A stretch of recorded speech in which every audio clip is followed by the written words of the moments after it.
lunchtime. Patawarin niyo ako, nagkikrave talaga ako.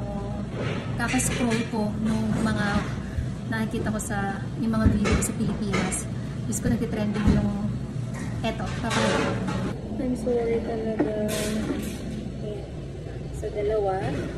Lagyan natin ng, syempre, whole wheat bread. Ayan, para hindi naman masyadong unhealthy. At least may fiber. May fiber pa din. Tawa ko pa naman. May nakikita kayo dito extra na hotdog. Ayan na, at least may something healthy. Pinakuluan ko muna yung hotdog, tapos grill ko siya. Grill.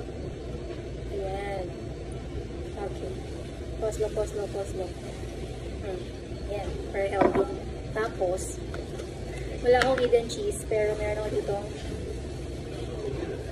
mixed cheese. Mixed cheese. Oh my gosh, di ko alam kung paano ito kakainin. Okay. Overload. Di ba yung ano kasi, yung viral dun sa, saan ba yun? Yung viral sa Divisoria. Ay, bakit ang messy. Oh my gosh. Tapos, syempre kailangan natin ng mayo.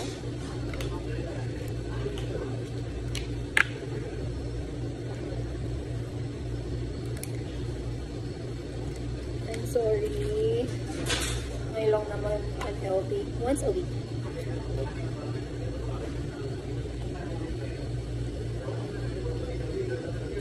Iba pala yung ano ulit. Isang scoop na lang. Mayo. Okay. Siyempre ketchup.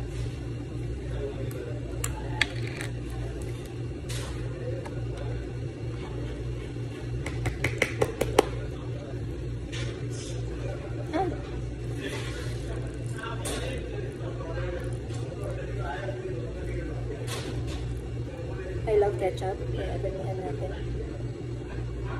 Paano ko ito kakainin? Overload naman na masyado. At mustard.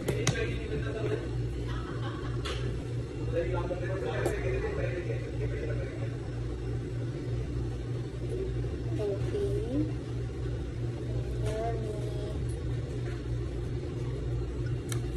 Siyempre kailangan may hint of spicy. Niloloko-loko ang AJ. Ano ba itong mga pinaglalagay ito?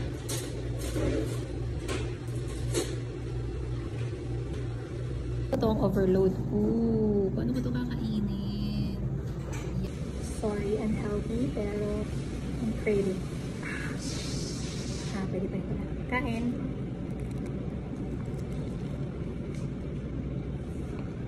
Ang hotdog kasi may cheese na rin yung pala.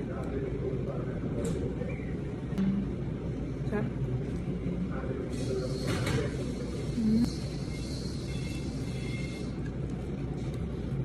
Naalala ko dati bonding namin ng mama ko.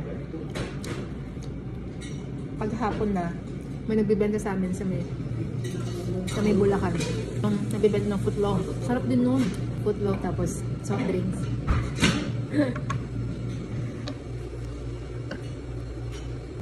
Yun yung nagpapasaya sa amin na simple ang kasiyahan. Kaya kung ubusin yun yung footlong na footlong, 12 inches.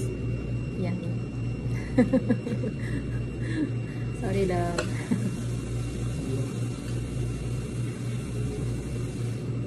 Hindi ko ma-share kay AJ kasi vegetarian siya.